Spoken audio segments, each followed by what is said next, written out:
What up? This is my tip video on OMAD in my OMAD series videos. I've done OMAD. I love it. If you haven't watched my experience video, watch that one. If you haven't watched what I've learned, please watch that one as well. This is my tips video. All right, and how to get through OMAD. OMAD is definitely not an easy diet. I'll say it again, like I said on my last video. First 3 days, it was very difficult. By day 8, I felt like it became a normal lifestyle. I'm about almost 3 months into it. It's energy at this point. It's life. Like, I really enjoy it. It's a lot of work, but if you're really trying to go to the next level in your fitness and just doing something to increase yourself, it's a really good choice. A couple of tips for OMAD. Number one, the biggest thing. I wasn't a good faster before this. Now I fast 24 hours a day, like almost every day. But the biggest thing, you got to hit a lot of water. You have to. Water is what's going to get you through OMAD. And when I say a lot, 64 ounces recommended. I push 72, and sometimes I'll push up to like 100.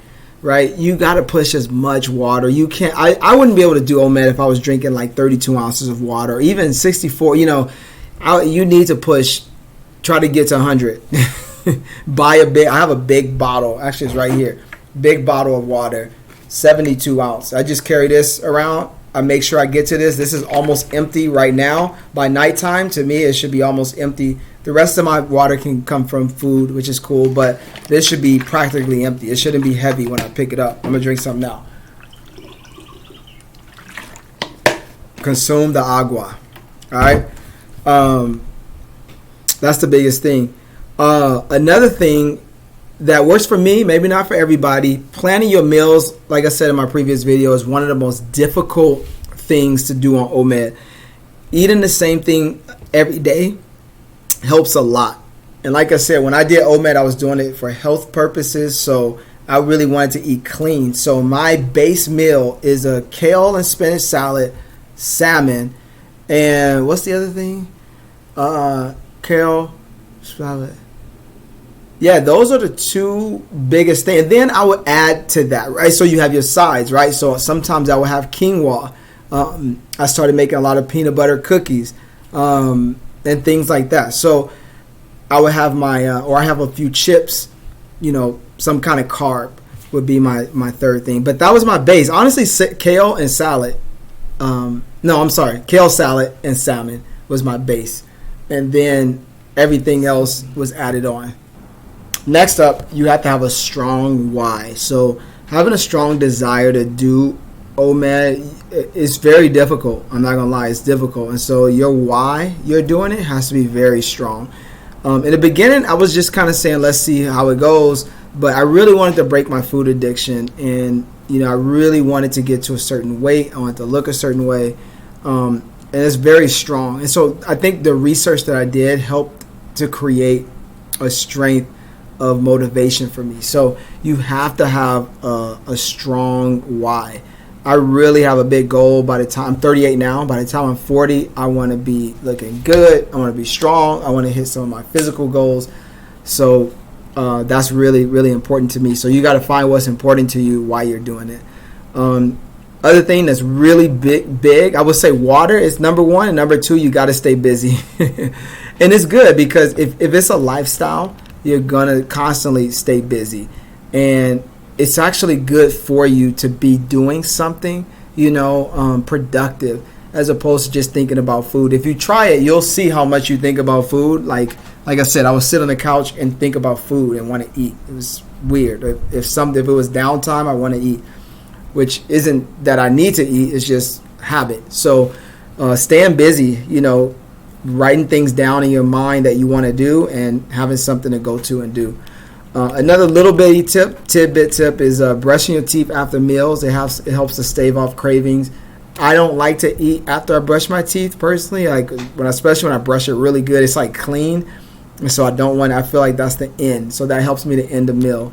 Coffee, man, coffee helps a lot.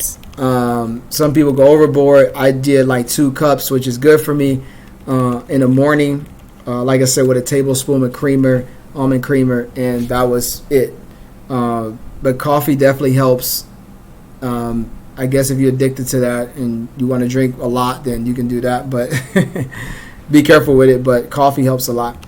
In the beginning, breaking your diet with ketogenic diet actually helps you to prevent from crashing because you fast for 24 hours. So if you don't know what keto is a low carb diet, fruits, veggies and meat, cheese, dairy products, things like that. If you don't eat, if you're vegan or vegetarian, then you want to stick to vegetables, right? That's going to probably be way easier to break it. You won't have a big crash, but carbs will crash you. It crashed me during OMAD, so try not to stay away from those. Last but not least, this is really big too. Next to water and keeping busy, is having a cheat day and a refeed day. And a cheat day is really good to have. And obviously, if you're doing this for health purposes, you're not going to get out of control on a cheat day. But even if you do, just having something you can look forward to, because OMAD is very difficult. I would say try to do the first 2 weeks if possible with no cheat days, just to get that discipline in there. So once you cheat, it's easier to come back. But it's important to have a day off.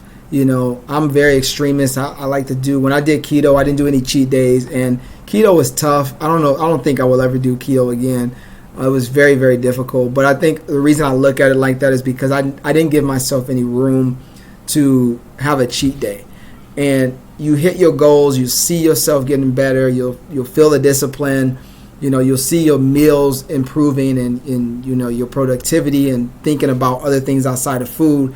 And we don't want that to stop. We kind of get addicted to it. But it's important that you have a day that you can go get your favorite dessert, or that you can eat breakfast, or, you know, that you can eat a bowl of cereal. I just ate a bowl of Captain Crunch, all berries, with my kids the other day, and it was awesome. So you want to have that stuff you can look forward to.